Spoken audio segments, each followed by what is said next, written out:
Next మనతో మాట్లాడడానికి phone లైన్లో వేల్పూరి శ్రీనివాస్ గారు ఉన్నారు, రాజకీయ విశ్లేషకులు. ఆయనతో ఒకసారి మాట్లాడదాం. గుడ్ ఆఫ్టర్నూన్ సార్ శ్రీనివాస్ గారు. శ్రీనివాస్ గారు గుడ్ ఆఫ్టర్నూన్ అండి.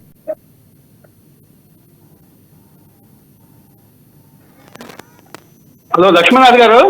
Good afternoon sir. వినపడుతుంది చెప్పండి సార్. శ్రీనివాస్ గారు, మీరు చూస్తున్నారు గత 2 రోజులుగా ఆంధ్రప్రదేశ్లో రాళ్ల రాజకీయం జరుగుతున్నట్లుగా తెలుస్తుంది. ఈ రాళ్ల దాడిని ఏ రకంగా చూడాలి, రేపొద్దున ఇలా జరగకుండా ఉండాలంటే ఎటువంటి చర్యలు తీసుకోవాలి, బ్రీఫ్గా చెప్పండి కొంచెం ప్లీజ్.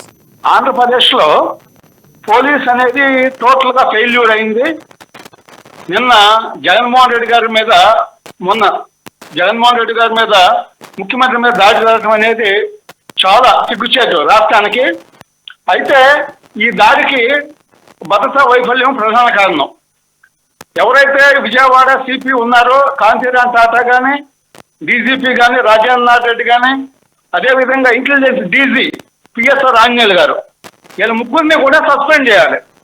ఎందుకంటే రాష్ట్రంలో ప్రతిపక్ష నాయకుల మీద అనేక సార్లు దాడులు జరిగినాయి, మాజీ ఎమ్మెల్యేలు ఎంపీలు ఆ స్థాయిలో కూడా. అదేవిధంగా పవన్ కళ్యాణ్ గారి మీద కూడా విశాఖపట్నంలో అదే ఇప్పటి విషయంలో కూడా చేశారు. నిన్న కూడా చంద్రబాబు నాయుడు గారి మీద నిన్న కూడా రాళ్ళు వేశారు, అదేవిధంగా పవన్ కళ్యాణ్ గారి మీద వేశారు.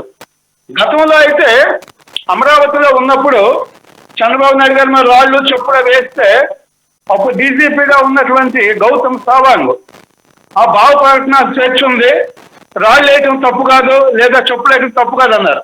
అంటే ఒక డీజీపీని ఈ విధంగా మాట్లాడితే అధికార పార్టీకి తొత్తుగా ఉంటే ఇక రాష్ట్రంలో లా అండ్ ఆర్డర్ ఎక్కడ ఉంటుందండి? అందువలన ఎన్నికల కమిషను వీళ్ళ మీద పూర్తి స్థాయిలో చర్యలు తీసుకోవాలి. ఎవరు ఏ నాయకుడు ఏ పార్టీ అయినా కూడా లా అండ్ ఆర్డర్ చాలా పర్ఫెక్ట్ గా ఉండాలి. పోలీస్ టోటల్ గా ఫెయిల్యూర్ అయింది కాబట్టి మరి కేంద్ర బలగాలని తో ఇవాళ ఆంధ్రప్రదేశ్ రాష్ట్రంలో రేపు ఎన్నికలు నడిపించాల్సినటువంటి బాధ్యత ఉంది.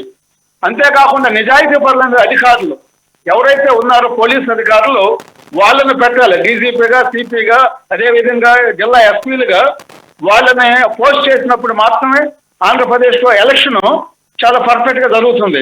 ముఖ్యమంత్రి మీద మరి జడ్ప్లస్ కేటగిరీ ఉన్నప్పుడు ఇలాంటి దాడి జరిగిందంటే మరి పోలీస్ ఏం చేస్తుంది, ఇంటెలిజెన్స్ శ్రీనివాస్ గారు, మోహన్ రెడ్డి గారు ఏదో క్వశ్చన్ అడుగుతున్నారు, మీతో మళ్ళీ మాట్లాడతాను.